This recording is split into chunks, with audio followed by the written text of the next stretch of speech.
আজকে আমাদের লড়াইটা কিন্তু ভারত বনাম বাংলাদেশ না, আমাদের লড়াইটা কর্পোরেট ক্যাপিটাল বনাম উপমহাদেশের জনগণ। আমরা দেশে এনসিপি যোগদান করেছি কার সঙ্গে? জামাতের সঙ্গে। তো জামাত কি আমাদের জন্য আসলে কি ভালো? জামাতে ইসলামী একটা বিরাট বাধা আমাদের জন্য। আওয়ামী লীগ যেমন বাধা, তেমনি জামাত ইসলামী বাধা। স্বাগত জানাচ্ছি বলো না বলো অনুষ্ঠানে। আমাদের অনুষ্ঠানে আজকের অতিথি বিখ্যাত রাজনৈতিক বিশ্লেষক, চিন্তাবিদ, প্রাবন্ধিক, কবি, সাহিত্যিক, অনেক অনেক বিশেষায়িত করা যায়, জনাব ফরহাদ মাজার। ফরহাদ মাজার, আপনাকে স্বাগত জানাচ্ছি। অনেক ধন্যবাদ।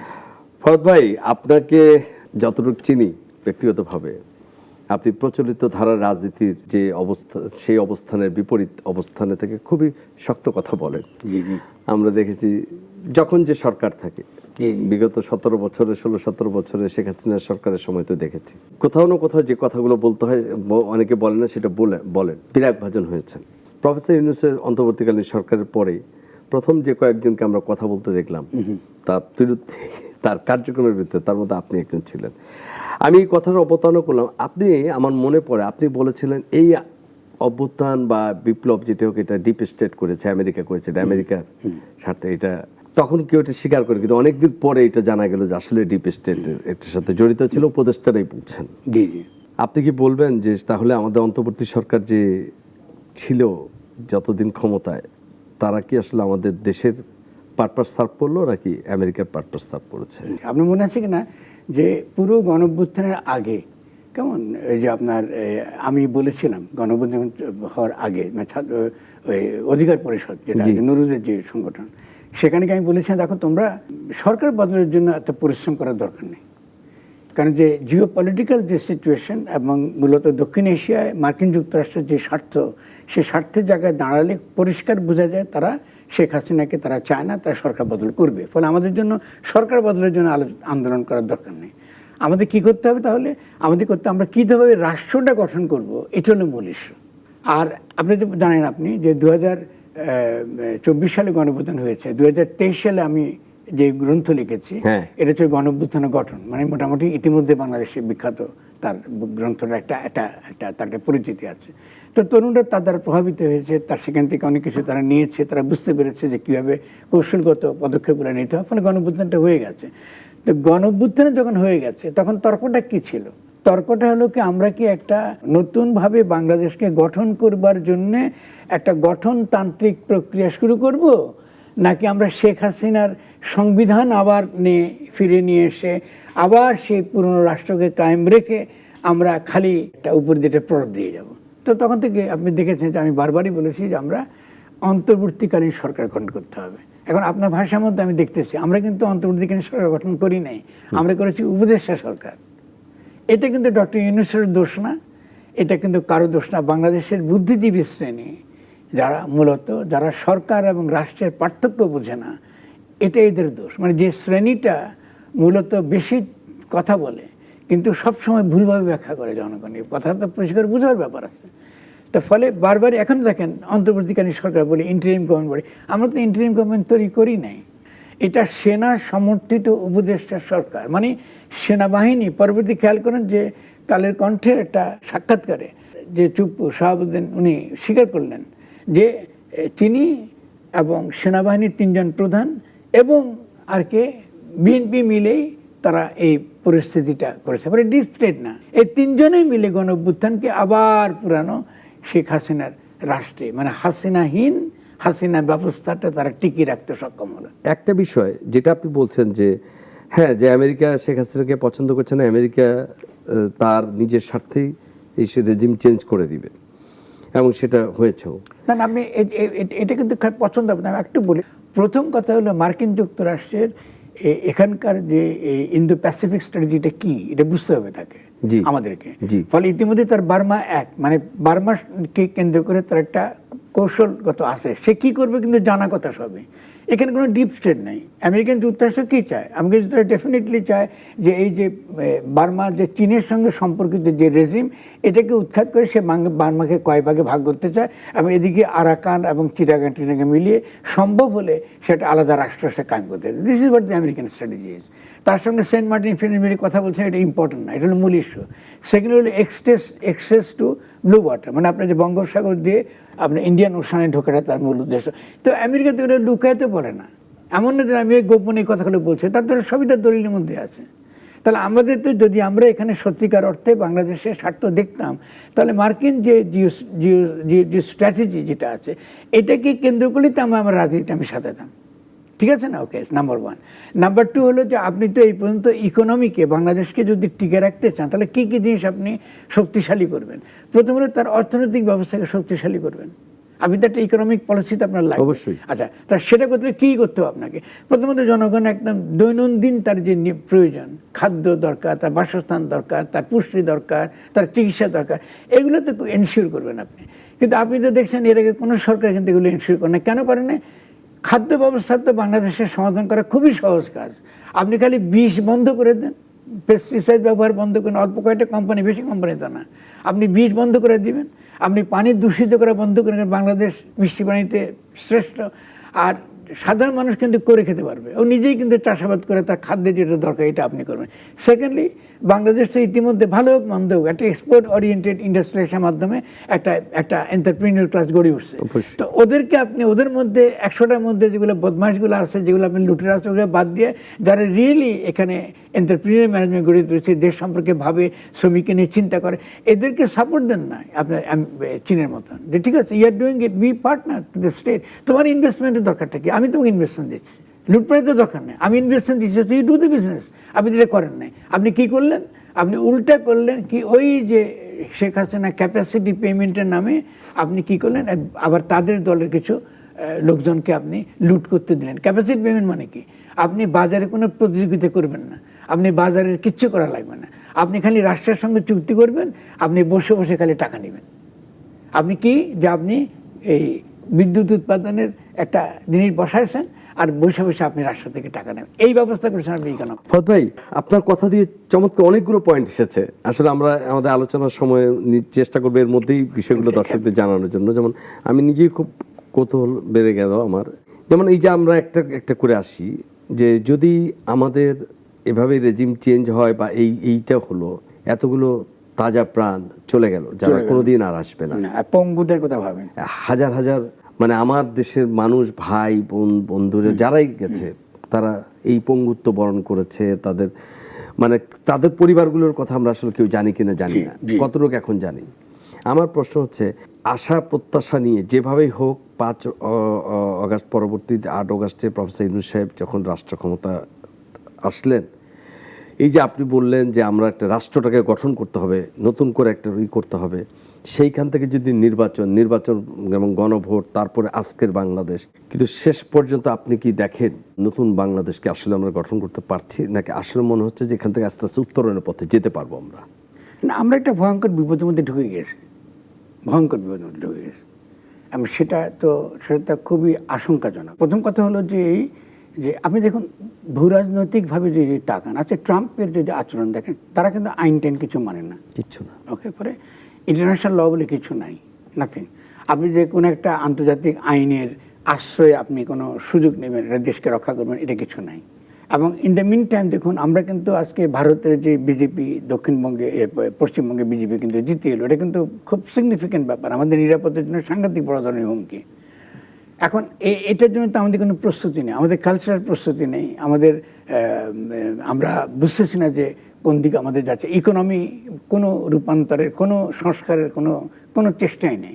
এমনকি খেয়াল করেন যে বিএনপি যে জনগণ, ধরেন কোনো ইউনূস সাহেব ধরা যাক সবই বন্ধ, কিন্তু উনি তো ভালো হোক মন্দ হোক একটা গণভোটের ব্যবস্থা করছে, ঠিক আছে, এবং তিনি নির্বাচনই বুঝছে, কারণ এটা তার চিন্তার বাইরে। আমরা যেভাবে দেশের রাষ্ট্র গঠনের কথা বলি, এটা ডক্টর ইউনূস সাহেব বুঝে না, ধরে নিন, ওকে। তাহলে এই যে বিএনপিতে পলিটিক্স করছে, তাহলে বিএনপি যদি বাংলাদেশের ইতিহাসে টিকে থাকতে চায়, তা সে কী করে টিকে থাকবে? আমি খুব সিম্পল ব্যাপার, তার টিকে থাকবার পদ্ধতিটা কী করে সে করবে? তার তো কোনো কর্মসূচি আমরা দেখছি না, তার তো কোনো দাবি আমরা দেখছি না। গণভোটকে আপনি অস্বীকার করছেন, মানে যে গণ অভ্যুত্থানের মাধ্যমে বিএনপি ক্ষমতা এসছে, সেই গণ অভ্যুত্থানকে বিএনপি অস্বীকার করছে। তার বোঝে, তার প্রশ্নটা এসে যাচ্ছে ক্রমশ। আজকে হয়তো না পারবেন, হয়তো ফারামদের কথা ভালো লাগবে না শুনতে, কিন্তু আজকেও কালকেও হিস্টোরিক্যালি তো আপনাকে জবাবদিহি করতেই হবে, করতে হবে না? আপনি আজকে আমরা বেগম খালেদা জিয়াকে সম্মানের সঙ্গে আমরা তাকে আবার এই রাজনীতিতে হাজির করেছে। আপনি খেয়াল করেন তারেক রহমানের বিরুদ্ধে তো মামলা আছে, গ্রেনেড হামলার মামলাগুলো রয়েছে, আওয়ামী লীগ করেছে, ফলস কি সেটা ভিন্ন তর্ক বিষয়। তাহলে এই গণঅভ্যুত্থানের মধ্যে তার তো একটা ঐতিহাসিক ভূমিকা পালন করবার, দেশের প্রতি অবদান রাখবার একটা সুযোগ আছে। এখন আমাকে বলেন তারেকদের সরকারের দিকে তাকান না, কারা আছে, এরা কারা, এদিকে চেনেন? এরা কি গণঅভ্যুত্থান ছিল? এদের কোনো অবদান আছে বাংলাদেশে? এদের কী অবদানটা আছে? মানে বাংলাদেশে তার ভিতরে নাই। তাহলে তারেক রহমান উচিত ছিল কি? উচিত ছিল এনসিপির যে তরুণদের মধ্যে সত্যিকার অর্থে যারা আন্দোলন করেছে এদেরকে পলিটিক্যালি এডুকেট করা। তারা বিএনপি সঙ্গে কথা বলতে পারে, কিন্তু আজকে বলবে কালকে ছেলেদেরকে এডুকেট করে দিল, তারাও বুঝবে যে কোন পথে আমাদের যেতে হবে। তার মানে বিএনপি আমাদেরকে কোনো একটা রাজনৈতিক একটা রূপান্তরের একটা পথও দেখা নেয়। সেটা বিপ্লবী দল না, ধরে নেন, আমি আশা করি না বিপ্লবী দল, কিন্তু কাণ্ডজ্ঞানওয়ালা দল তো হতে হবে, ন্যূনতম কাণ্ডজ্ঞান তো থাকতে হবে। তা সেই কাণ্ডজ্ঞানের ক্ষেত্রে আমি কী দেখতেছি রাজনীতিতে? আমরা দেশে এনসিপি যোগদান করেছি কার সঙ্গে? জামাতের সঙ্গে। তো জামাত কি আমাদের জন্য আসলে কি ভালো? আমি বলছি না জামাত দল আকারে খারাপ, তা বলছি না। জামাত বলতেছে যখন গণপ্রতিনিধিত্ব ধাদেশে যে আমরা গণতন্ত্রের জন্য নিবন্ধন করছি, তো তুমি জামাতে ইসলামী নামটা কেন রাখছো, যেটা আমার অস্তিত্বের বিরোধে? মানে বাংলাদেশের যে অস্তিত্ব, সেই অস্তিত্বেরই বিরোধী। তার মানে তোমরা আসলে ইসলাম বিরোধী প্রতিষ্ঠান তোমাদের। মানে তরুণরা যে একটা ইসলামকে আমাদের বাংলাদেশের সংস্কৃতির মধ্যে ইন্টিগ্রেট করবে, আমাদের ইসলামের যে ইনসাফের ধারণা, সাম্যের ধারণা, মানবিক মর্যাদার ধারণা, এটা যে আমাদের রাজনৈতিক চেতনায় রাষ্ট্র গঠনের মধ্যে এটা নিয়ে এসে আমরা 71-এর বা 72-এর সংবিধানের দুর্বলতাগুলো কাটিয়ে তুলে একটা নতুন যে দিশা পাবো, যেন মারপিট যেন না করবো, ধর্ম বনাম ধর্ম নিরপেক্ষতা, এই বিভাজন আপনাকে এই সম্পূর্ণ আপনার মীমাংসা করে আপনি যে জনগোষ্ঠীকে, মানে বাংলাদেশের জনগোষ্ঠীকে সামনে দিয়ে আগে নিবেন, তো একটা রাজনীতি দেবেন তো আপনি, তাহলে তো আপনি আগামী দিনে একটা গুরুত্বপূর্ণ রাজনৈতিক দ্বারা হলো না। তো বিএনপিতে এই কাজটা তো করতে পারেন, অন্য কিছু হতে পারতেন। তার দলের মধ্যে লুটরা আছে বুঝতে পারলাম, দলের মধ্যে বহু এই যে চাঁদাবাজ আছে সবাই বুঝলাম, একটা দল আছে, একটা বড় দল, বহু রকম লোক থাকবে। তাহলে আমি তারাকে জিজ্ঞাসা করি, তো আপনি এই কাণ্ডকাণ্ডটুকু নাই? আপনি একজন বিদেশে ছিলেন, এখন উনি ফিরে এসে উনি কী রেখে আমাদেরকে ফ্যামিলি কার্ড শেখাচ্ছে। তো ফ্যামিলি কার্ড আমি করবো ঠিকই, আপনাদের দরকার তো জনগণকে বোঝানো, রাষ্ট্রের উপর যেন নির্ভরশীল হয়েও না তুমি। আপনি তো উল্টাটা করতেছেন, কারণ জনগণ কেন রাষ্ট্রের উপর নির্ভরশীল হবে? জনগণ তো নিজের সমস্যা নিজের সমাধান করতে চায়। তাহলে জনগণ যেন নিজের সমস্যা নিজের সমাধান করতে পারে, সেই শর্ত না আপনি তৈরি করে দেবেন। ঠিক আছে, এখন ফ্যামিলি কার্ড বিক্রি হতেছে, আর বিক্রি হতে 500 টাকা নিতেছে, কার কাছে 1000 টাকা। একটু আগে আসার আগে আমি একজনের সাথে অভিযোগ করলো যে আমার কাছে 5000 টাকা নিয়েছে, আমি ফ্যামিলি কার্ড পাইনি। তাহলে এই অভিযোগটা দরকারটাকে বিএনপির ঘাড়ে তোলা দরকার তো নেই বিএনপির। এই যে প্রধানমন্ত্রী কিন্তু কিছু কাজ করছেন, এটা তো আমাদের বলতে হবে যে আগে প্রধানমন্ত্রীগুলোকে আমরা এরকম দেখি নাই। কোরবানির পরে নিজেই রাস্তাঘাট পরিষ্কার হচ্ছে কিনা মেয়রদেরকে ডেকে দেখাচ্ছে। আপনাকে এখানে একটুখানি বলি, এগুলোকে বলে থিয়েট্রিক্যাল পারফরমেন্স, এগুলো তো পলিটিক্স না। না পলিটিক্স, আপনি পলিটিক্সটা, আমরা দুজন আলোচনা করছি বাংলাদেশের আগামী ভবিষ্যৎ নিয়ে। আমি এখানে একটু শেষ করে আমি আপনাকে বুঝতে পারছি। আমি বলছি যে আমি নিজেই বলছি উনি যে স্পিডে যাচ্ছেন, যে উনি সরকারি গাড়ি নিচ্ছেন না, একটা নমুনা, ওনার মন্ত্রীরা এটা করেন নেই, ওনাকে ফলো করছে না, সেটা ঠিক আছে। এখন পর্যন্ত তারেক রহমান, এটা আমাকে তো ইমপ্রেস করে না। আমি আপনার সঙ্গে এখানে ডিফার করবো। আমি না, আমি ওটা বলছি না, আমি বলছি এগুলো হচ্ছে বাইরের জিনিস। উনি যদি সরকারি গাড়ি নিন না নিক, এটা ঠিক আছে, এটা একটা নীতিগত তার ইন্ডিভিজুয়াল কোশ্চেন, এটা নিয়ে তাতে তিনি প্রশংসিত হবেন। আমরা কথা বলতে রাষ্ট্রটাকে আমরা গঠন করতে পারছি কিনা, এটা তো দলের ভাবমূর্তি বাড়বে না, এতে উনি ব্যক্তিগত ভাবমূর্তি বাড়তে পারে, দলের ভাবমূর্তি বাড়বে না। এটা কিন্তু পলিটিক্স, রাজনীতির দিক থেকেও এটা বিপজ্জনক। কারণ তিনি বৃহত্তর আমার যে কর্তব্য এখন সংকটের সময়, যে আমার দায়িত্বটা আরও অনেক বিশাল। ফলে আপনি কি মনে করেন যে এই যে 70-80 কোটি লোককে নেতৃত্ব দেওয়া, তিনি তো রাজনৈতিক লড়াই সংগ্রাম করে আসে নাই তার বাবার মতন, তার মায়ের মতন। আপনি কি মনে করেন, আমি উইথ অল তার প্রতি সমস্ত ভালোবাসা, স্নেহ, তার প্রতি আন্তরিকতা সহ আমি বলবো, আপনি কি উনি তার পক্ষে সম্ভব? আর তিনি যাদেরকে নিয়ে এসছে লন্ডন থেকে, এদের সঙ্গে বাংলাদেশের কী সম্পর্ক? তা আমি এই জন্য এই তর্কগুলো আমি তুলতেও চাই না। আমি কথা হচ্ছে, এটা দেখে তো আমি বিপদটা দেখতেছি, ডেঞ্জারটাও জায়গা। আপনি দেখেন শেষ ঘটনাটা কি ঘটলো, জাহেদের মতন মানুষ এবং তিনি নাটকটা তিনি কি করলো খেয়াল করেছেন? আমি দিল্লিতে গিয়ে এই নাটকটা তার কি দরকার ছিল? কেন তিনি সার্কের ভিসা নিয়ে গেছেন? এবং উনি যদি সরকারি উপদেষ্টা হয়, তার লাল পাসপোর্ট তিনি নিয়ে গেলেন না কেন? এটা সন্দেহজনক। তো এগুলো, এটা তো এগুলোকে আপনি সিম্পলি তো এটা হালকা ব্যাপার বলতে আমি এটা ফেলে দিতে পারবেন না। ইন্ডিয়ার সঙ্গে আপনার প্রিন্সিপাল বিরোধ আছে, প্রিন্সিপাল বিরোধ আছে। আপনি যে বিএসএফ যে সব কাণ্ড করতেছে, কাঁটাতার বসাচ্ছে, আপনার এখানে লোক ঠেলে দিচ্ছে, পুষণ দিচ্ছে, এটা তো সিরিয়াস ইস্যু। আপনি সেই সিরিয়াস ইস্যুতে ভারতে যাচ্ছেন, আপনি একটা সম্মেলনে, আর আপনি নিয়ে চলে যাচ্ছেন সার্কের আপনার পাসপোর্ট। ফলে অবভিয়াসলি ইন্ডিয়ান লোকজন তো সন্দেহ করছে তাকে, এই লোকটা কে, কারণ একে তো তারা আগে দেখে নেই। আপনি যদি টেলিভিশন ধরে শো করছেন, তাতে তো বিরাট কিছু হয়ে যান নাই। আপনি যদি সরকারের পক্ষে থাকেন, তো আপনার প্রপার আপনার পরিচয়পত্র নিয়ে যাওয়ার কথা। ফলে আমি তারেককে এটার জন্য দায়ী করবো, কেন এই লোককে নিয়ে পাঠাচ্ছেন ওই জায়গাতে। তাহলে আপনার বাকি যে উপদেষ্টা যারা আছে তাদের সম্পর্কে আমার প্রশ্ন আছে, তাই এটা তো প্রত্যেকেরই রেসপন্সিবল।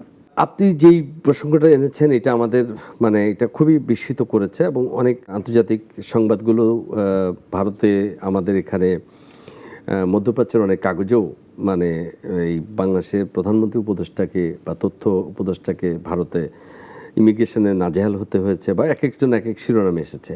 আমি শুধু একটা কথা জিজ্ঞেস করি, ভাই আপনি তো এই আন্তর্জাতিক পরিস্থিতিটা বুঝতেছেন অনেক দিন থেকে, এই পরিস্থিতিটা আপনি খেয়াল করে আসছেন এবং আপনি বলেও আসতেছেন যে আমাদের এই ভৌগোলিক যে রাজনৈতিক যে অবস্থান, বাংলাদেশ যে অবস্থায় আছে, ভারতের সাথে আসলে আমাদের এই যে সম্পর্কটা 5 আগস্ট পর যে নষ্ট হলো, এর আগে তো আমাদেরকে ওই সরকার আমাদেরকে বলতো, ওই সরকার মন্ত্রীরা বলতো স্বামী স্ত্রীর সম্পর্ক বা রক্তের সম্পর্ক, হ্যাঁ, কিন্তু তখনও বর্ডার কিলিং হয়েছে, এবং এই যেটা খুবই দুঃখজনক ছিল।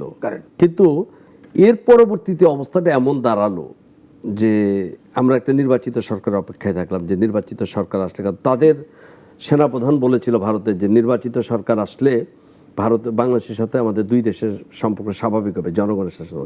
কিন্তু আমরা 3 মাস পার হয়ে যাওয়ার পরে সেই স্বাভাবিকতা দেখছি না। বর্ডারে কিলিং হচ্ছে, পুশিন হচ্ছে, এবং যথারীতি ঘোষণা দিয়ে এইটার স্বাভাবিকতা আসলে কি হবে, এটা কিভাবে দেখেন? এবং এটা তো ভয়ঙ্কর দিক আপনি যেটা বলছেন, যে আমরা তো আমাদের 18-20 কোটি লোক আছে, তার মধ্যে আবার ভারতের নতুন রাষ্ট্রদূত এসে তিনি একটা যেটা নিয়ে একটা বিতর্ক হয়েছে, তিনি বলেছেন একই আকাশ একই বাতাস, আপনাদের 140 আমাদের 140, আপনাদের 20 কোটি হলে আরও 1 হলে শক্তিশালী হয়।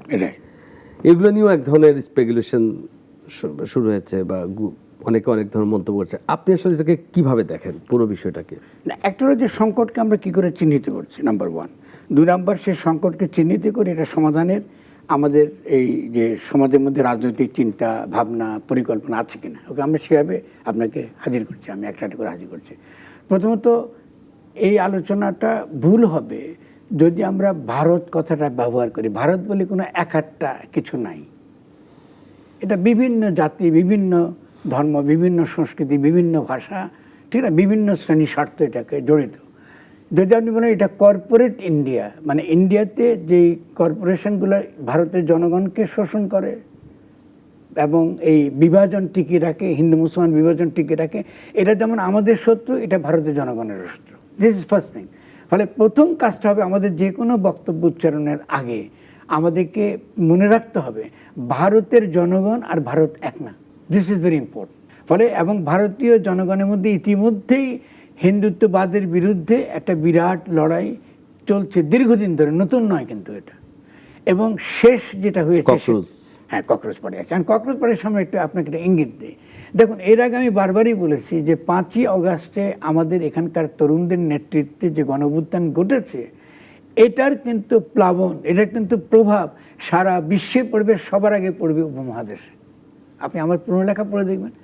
তো আমি তো জানি না যে এটা ককরোচ পার্টি আকারে আসবে, কিন্তু এটা তো ককরোচ পার্টি আকারে আসছে। এবং ইতিমধ্যে আমি ব্যাখ্যা করেছি ককরোচ পার্টির সঙ্গে তরুণ বলতে কী বোঝায়, তরুণের সংবেদনশীলতা কী, এটা বুঝিয়ে বলেছি। লেনিন কোন অর্থে ব্যবহার করতো, এটার মধ্যে শ্রেণী রাজনীতি কেমন। ফলে আজকে আমাদের লড়াইটা কিন্তু ভারত বনাম বাংলাদেশ না, আমাদের লড়াইটা কর্পোরেট ক্যাপিটাল বনাম উপমহাদেশের জনগণ। কারণ আমরা যে বিশ্বব্যাপী যে কর্পোরেট ব্যবস্থা আছে, সেই ব্যবস্থাতে তারা আমাদেরকে কি মনে করে, বর্জ্য মনে করে, গাজার মতো।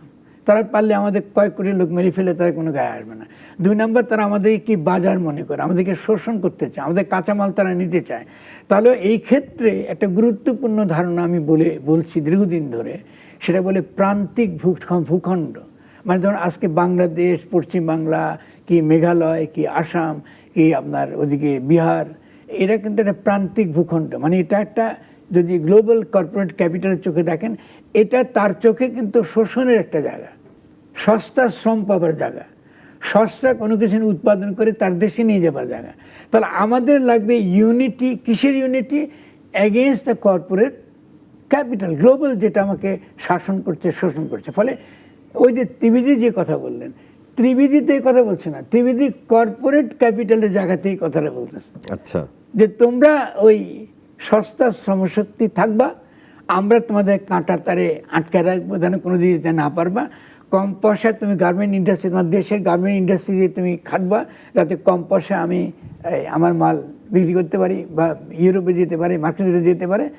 আর আমরা কর্পোরেট কোম্পানি, সে আম্বানি কি আদানি, এরা লুটপাট করবে, সে কর্পোরেট ক্যাপিটাল এক্সপ্লোর করবে পৃথিবীতে। তাহলে এই জায়গাতে তো আমাদের উচিত হবে সবসময় মনে রাখা যে ভারতের এই দরিদ্র, হতদরিদ্র, দলিত যারা, তাদের সঙ্গে আমাদের একটা স্বার্থের মিল আছে। স্বার্থের মিল, আমরা উভয়ে কিন্তু শোষিত। ওদের দেশের কর্পোরেশনগুলো দিয়ে, ওদের দেশের যারা লুটেরা শ্রেণী আছে তাদের দ্বারা, একই সঙ্গে সঙ্গে আন্তর্জাতিক যে শ্রেণীগুলো আছে এদের দ্বারা আমরা হচ্ছি, শোষিত হচ্ছে। তাহলে আমাদের একত্র করার ভাষা তো তৈরি করতে হবে। দুই নম্বর হচ্ছে কলোনিয়াল মানচিত্র, যেটা আপনার কলোনিয়াল আমলে যেটা আপনার চাপা দিচ্ছে, সেই কলোনিয়াল মানচিত্র আমাদের মানতেও এমনকি কথা আছে। আমি দিবেশ ত্রিবেদীকে তারা এভাবে বলবো যে ঠিক আছে, আপনি যদি একত্রিত করতে চান, তো আমরা বলি বাংলা, তাই পশ্চিম বাংলা, আমরা তো একটা ভাষা হিসেবে একই জনগোষ্ঠীর অন্তর্গত। এমনকি আপনি যদি বলেন আপনার কি বলে এই বিহার বলেন, কেমন উড়িষ্যা বলেন, বাংলা, বিহার, উড়িষ্যার আমাদের সুবে বাংলা, তো আমরা তারা সুবে বাংলাটা করি। এটা তো আরও বেটার। আমি কেন উত্তর ভারতের সঙ্গে থাকবো? আমি কেন হিন্দুত্ববাদীদের সঙ্গে থাকবো? তারা প্রত্যেকটা মন্দিরের নিচে নিয়ে গিয়ে শিবলিঙ্গ খুঁজে, তো এদের সঙ্গে থাকবো কোন দুঃখে? আর বাংলাদেশে তো আমরা রামের পূজা করি না। বাংলাতে আমরা কি করি? আমরা করি শিবের পূজা করি, কিংবা আমরা কি উমার পূজা করি, বা আমাদের এখানে দুর্গার কথা বলি। আমরা তো রাম পূজা করি না, আমরা তো জয়রাম বলি না। তো তোমার সঙ্গে থাকবো কোন দুঃখে? আমরা বাঙালি আলাদা হয়ে যাই। তো বাঙালির যে আলাদা হইতে হবে, তার তো একটা তত্ত্ব এর আগে তো ছিল। সে আপনার শরৎচন্দ্র বোস ছিল, সোহরাওয়ার্দী ছিল, তারা তো একটা ইউনাইটেড বেঙ্গলের কথা বলছে। ইউনাইটেড বেঙ্গল মানে কি? এটা একটা ফেডারেল স্টেট। আপনি বাংলাদেশের স্বাধীন, পশ্চিমবাংলাও স্বাধীন, কি আপনারা কি সঙ্গে সঙ্গে বিহারও স্বাধীন, উড়িষ্যাও স্বাধীন। কিন্তু তারা একটা ইউনাইটেড স্টেটস হবে তাদের ইকোনমিক ইন্টারেস্টের জন্য। তাদের একটা কমন ইন্টারেস্ট আছে। সে কমন ইন্টারেস্টে কি? Economic development. আমরা তো কুইকলি ইকোনমিকে ডেভেলপ করতে পারি।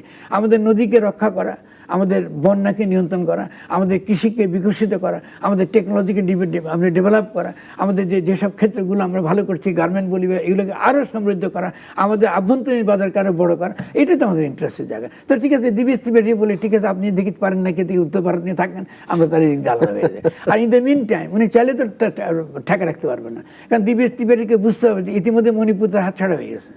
ঠিক আছে, ইতিমধ্যে মিজোরাম তার হাতছাড়া হয়ে গেছে। কারণ এই হাতছাড়া কিন্তু তারাই করেছে, কারণ এই হাতছাড়ার পেছনে মোসাদ জড়িত। কারণ আপনি তো জানেন যে মিজোরাম তো লস্ট ট্রাইবের অন্তর্গত। মানে অলরেডি কিন্তু মোসাদ আপনার মিজোরামে এসে ঘাঁটি গেড়ে বসে আছে, মণিপুরে এসে ঘাঁটি গেড়ে বসে আছে। তো ইন্ডিয়া তো তাদের নিজের এই বিষ নিজেকে এখন গিলতে হবে। সে কী করে ভারতকে ঐক্যবদ্ধ রাখবে? তাদের কোনো সুযোগ আছে নাকি ভারতকে ঐক্যবদ্ধ রাখা? আপনি যে হিন্দু মুসলমান বিরোধটা তৈরি করেছেন, এটাকে তো আপনি জোড়া দিবার তার কোনো জায়গা নেই। আপনি কি ভাঙেন নাই? তার আপনার যে কী বলে বাবরি মসজিদ ভাঙেন নাই?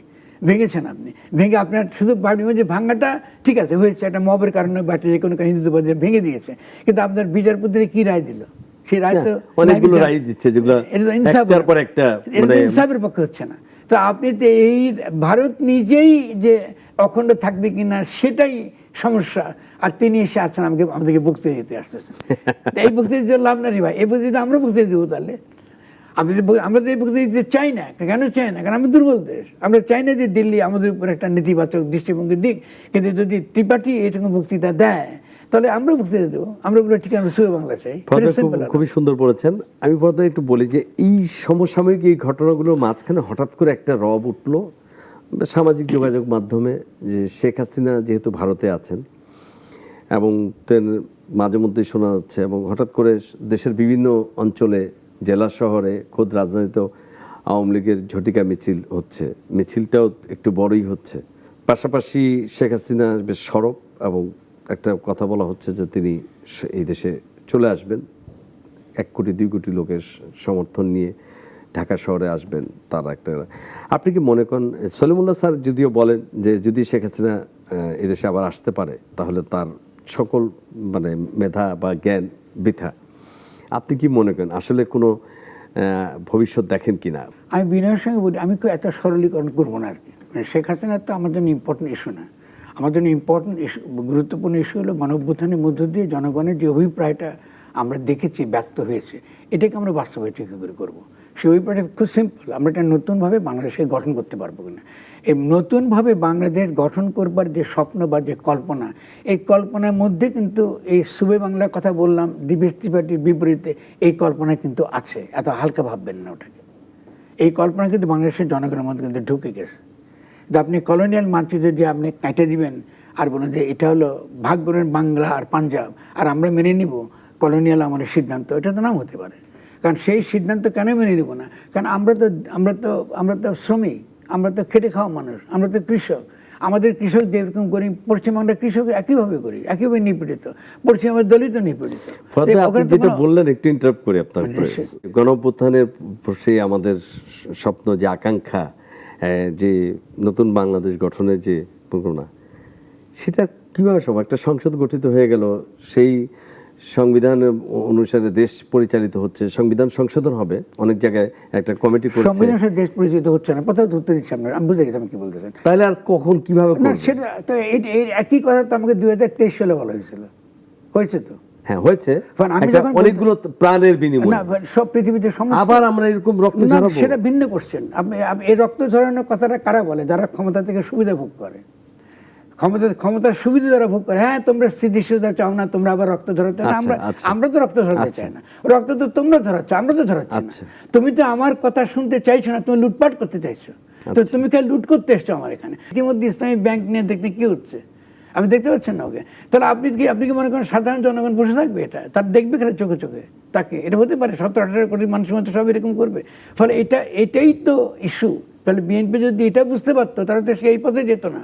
কারণ আবারও রক্ত ঝরাবার শর্ত বিএনপি তৈরি করে যাচ্ছে। এটা ওই ইসলামী ব্যাংকের ঘটনার দিকে আপনি বুঝতে পারছেন। বিভিন্ন জায়গায় যেভাবে টাকা ছড়ানো হচ্ছে, বা আপনি সংসদে আজকে সালাউদ্দিন আহমেদ সাহেব কথা বলছেন, তো এটা তো জনগণের সম্পূর্ণ চিন্তার বিপরীত, তার তো আকাঙ্ক্ষার, তার চাওয়ার বিপরীত। আপনি বলতে পারেন যে এই কাজটা কঠিন, এটা সেটা হতে পারে, সেটা আমরা আলোচনা করতে পারি, বসতে পারি যে কোথাও আমরা আসছি একটা ন্যাশনাল পলিসি তৈরি করতে। তো ন্যাশনাল পলিসি তৈরি করেন। তো ভোট দেওয়া দিলে যে আপনি সমস্ত কিছু মালিক হয়ে যাবেন, সব সিদ্ধান্ত আপনি নেবেন, এটা পৃথিবীর কোন দেশে, কোন রাষ্ট্রদূতে আছে?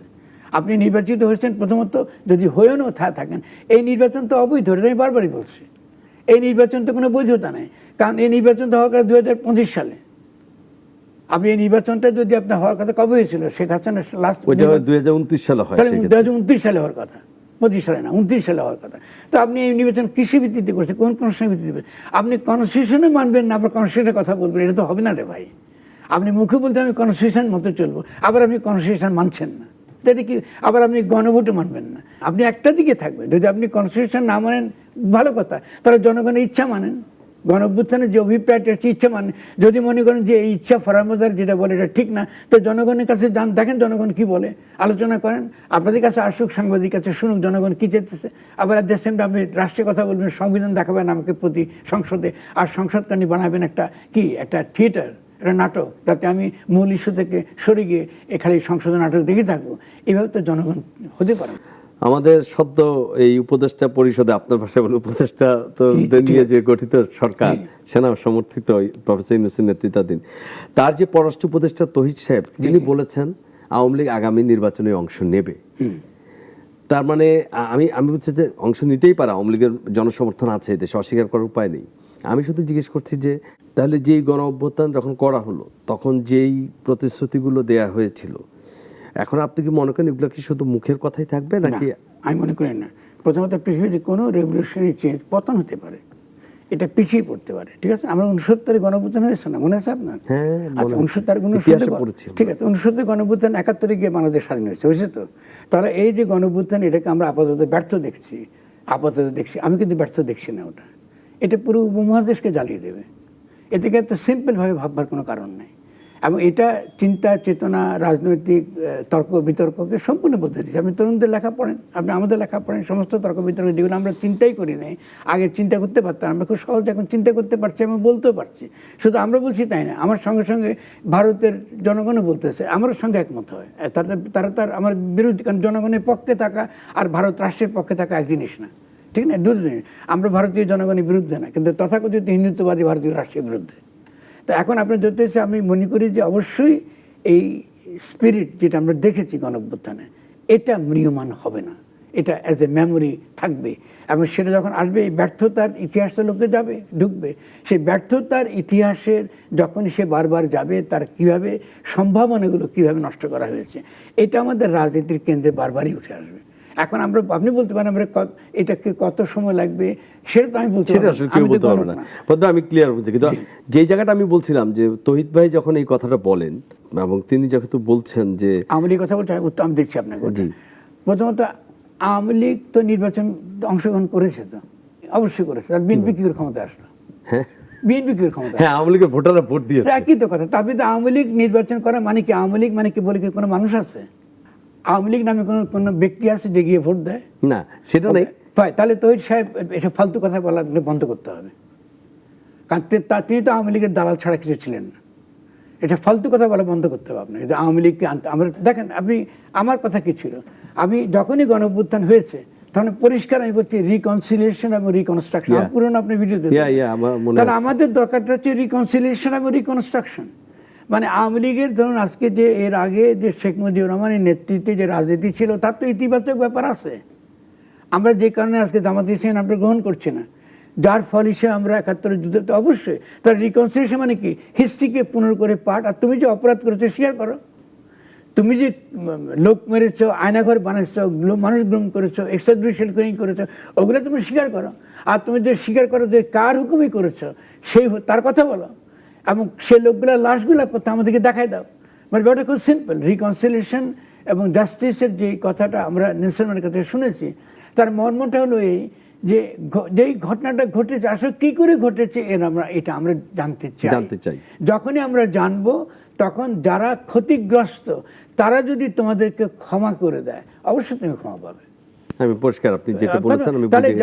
তাহলে তৌহিদ সাহেবটা হলো একটা প্রচণ্ড রকম ক্ষতি করেছে। তারা তো রিকনসিলিয়েশন কথা বলে নাই, একবার তো বলছে, তার মুখে তো আমি শুনি নাই।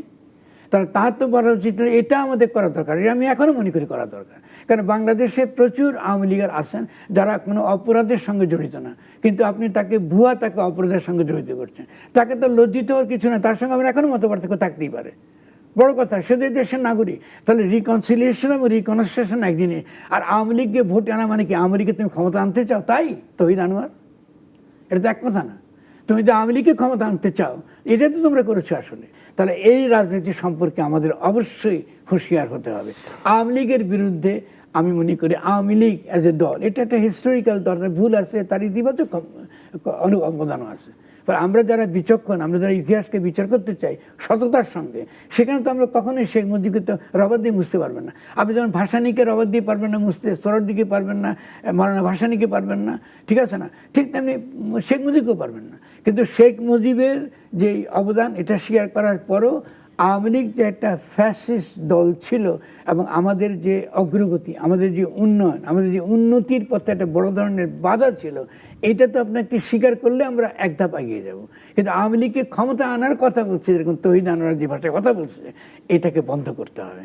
এবং যারা এটা বলে যে আওয়ামী লীগ তো আছে, আওয়ামী লীগকে আবার নির্বাচন করতে দিন, আওয়ামী লীগ ক্ষমতার, এরা ডেঞ্জারাস। কিন্তু আওয়ামী লীগের প্রতি ইনসাফ কায়েম করা, যেসব যারা আওয়ামী লীগ করেছেন, আমরা যারা বাংলাদেশি বা বাঙালি জাতিবাদী, তারা বিশ্বাস করেছেন, ভাষা সংস্কৃতির পক্ষে যারা ছিলেন বিভিন্ন কারণে, তাদের আর্টিকুলেশনের সমস্যা থাকতে পারে।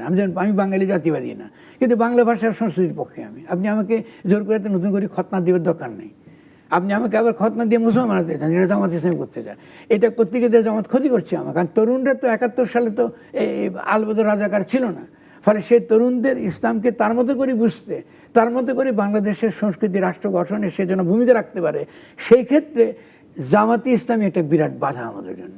আওয়ামী লীগ যেমন বাধা, তেমনি জামাতে ইসলামী বাধা। ফলে আমরা ইসলাম এবং বাংলা সংস্কৃতি, বাংলা ভাষা মিলিয়ে যে একটা শক্তিশালী রাষ্ট্র গঠন করব, আমাদের মনের মধ্যে যে যে ভাবনাগুলো আছে, আমাদের আমাদের যে আকাঙ্ক্ষাগুলো আছে, আমরা রসুলকে ভালোবাসি, আমাদের ধর্ম নামাজ পড়ি বা না পড়ি, এটা আমাদের ইসলামিক কালচারের সঙ্গে আমি যুক্ত থাকতে চাই, কিন্তু একই সঙ্গে আমি বাংলা ভাষাও চাই, রবীন্দ্রনাথকেও চাই, তার আগে আপনার লালনকেও চাই, ঈশ্বরচন্দ্র বিদ্যাসাগর আমার ইতিহাসের অংশ, ভালো মন্দ আমি সমালোচনা করবো।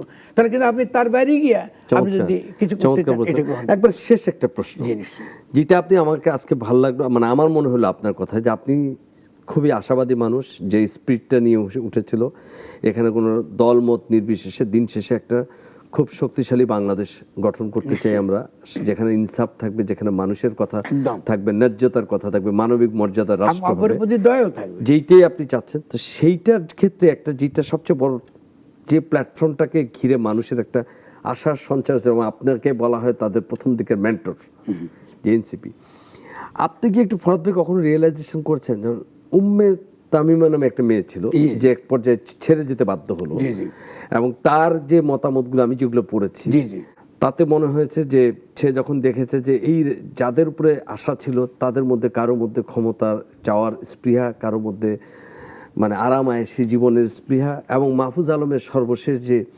বিভাজন এবং যেই কারণে সে এনসিপিকে ত্যাগ করল, এই বিভাজনটা কি খুব প্রত্যাশিত ছিল? আমি ওরা প্রত্যাশিত ছিল। ধরুন আপনি যদি আমাকে এই প্রশ্নটা গণঅভ্যুত্থানের আগে বলতেন, আমি হয়তো এটা এতটা বুঝতাম না। এটা তো আমার অভিজ্ঞতা। কেন প্রত্যাশিত বলছি, দেখেন আমাদের সমাজে এখনো পর্যন্ত রাজনীতি বলতে কি বোঝায় এটা পরিষ্কার না, তরুণরা পরিষ্কার না। মানে তরুণরা ফলে খুব সস্তা পথে গেছে। তারা ইতিহাস তাদেরকে নেতা আকারে গ্রহণ করলো, তারা ইতিহাসের নায়ক হতে পারলো না। এটা আনফর্চুনেটলি। আমরা যদি তরুণ বয়সে এরকম একটা দায়িত্ব পেতাম, তাহলে নিঃসন্দেহে আমরা কি ক্যাস্ট্রো, কি আপনার চে গুয়েভারা বা লেনিনের মতো বা মাও জেদুংয়ের মতো একটা বড় একটা জায়গা আমরা পৌঁছে পারতাম। তাহলে এরা এটা কেন পারে না? কারণ সমাজে শিক্ষার যে মানটা, মানে রাজনৈতিক চেতনার যে মান, যেটা শিক্ষা থেকে আসে, অভিজ্ঞতা থেকে আসে, এটা এত দুর্বল, এটা আমার নিজের ধারণা ছিল না। ধরুন আজকে আমরা যখন গঠনতন্ত্র শব্দটা বলি, গঠনতন্ত্র মানে কনস্টিটিউশনে বাংলার সংবিধান না, গঠনতন্ত্র, এটা তো ঢাকা ইউনিভার্সিটি পড়াবার কথা। আমি খুব ছোট্ট একটা উদাহরণ দিলাম যে what does it mean by constituting, একটা জিনিসকে গঠন করা, রাষ্ট্রকে গঠন করার প্রসেসটা কি, এটা তো ছাত্ররা তাদের ইউনিভার্সিটি থেকে শিখবে। আপনি পলিটিক্যাল সায়েন্স ডিপার্টমেন্ট দেখেন না কী করতেছে, ফিলোসফি ডিপার্টমেন্ট দেখেন না কী করতেছে। তাহলে আপনার সমাজে যেখানে বুদ্ধিবৃত্তিক ক্ষেত্রগুলো এত দুর্বল, আর শিক্ষা হয়ে গেছে একটা প্রাইভেট ইউনিভার্সিটির জায়গায়, এটা খালি টাকা কামা পারবেন, অন্যের ভাড়া খাটবার জন্য শ্রমিক যোগান দেওয়া। এরা কি করে? বিদেশি কোম্পানিতে কাজ করে। এই তো দেশের জনগণের সেবা করার কোনো ইচ্ছা তাদের নেই। তাহলে আমাদের যে শিক্ষা ব্যবস্থা, তার সঙ্গে সঙ্গে যে বুদ্ধিজীবিতার যে স্তর, তার কারণে কিন্তু আমরা এই মারটা খেয়েছি। কিন্তু আমি আপনাকে একটা নিশ্চিত করতে পারি, ফর অফিসিয়াল রাখুন, যদি আমরা 2024-এ গণঅভ্যুত্থান করতে পারি, এবং সেটা যদি আমি আগে অ্যান্টিসিপেট করতে পেরেছি বটে, তাহলে এটাও আমি আপনাকে নিশ্চিত করতে পারি, বাংলাদেশের তরুণদের মধ্য থেকে, যার কথা বলেন উম্মা বাইরে আরও অনেক তরুণ, অনেক মেয়েরা যারা নেতৃত্ব দিয়েছে, তারা পেছনে চলে গেছে, তাদেরকে আপনি সামনে দেখবেন, তারা বসে থাকবে না। আমরা সেইটুকু আশাবাদী হতেই পারি, কারণ আমি খুব একদম নিরাশাবাদ নই আমরা। আমাদের মধ্যে এখনো আমরা একটা সুন্দর বাংলাদেশ দেখি, যে নদীমাতৃক বাংলাদেশ, যেটা আপনি বলছেন আমার শুনতে ভালো লাগছিল, যে আমাদের এখানে যে বৃষ্টির পানি, আমাদের যে মিঠা পানি চারিদিকে, আমাদের যে ফসলি জমি, হ্যাঁ, আমরা ফলে আমাদের অনেক মানুষ, আমাদের এগুলো মানব সম্পদ, আমরা নিশ্চয়ই আমাদের এক্সপোর্ট ইন্ডাস্ট্রি গড়ে উঠেছে, এবং নিশ্চয়ই আমরা সামনের দিকে আরো এগিয়ে যাবো। ফরাদ ভাই, আজকে আমরা এখানেই শেষ করছি। আপনাকে অসংখ্য ধন্যবাদ জানাই আমাদের অনুষ্ঠানে আসার জন্য। দর্শক, এই আশার মধ্য দিয়ে আমরা শেষ করছি আজকের মতো আমাদের অনুষ্ঠান। নিশ্চয়ই দেখাবে আগামী অনুষ্ঠানে নতুন এক অতিথির সাথে। ততদিন ভালো থাকুন, সুস্থ থাকুন।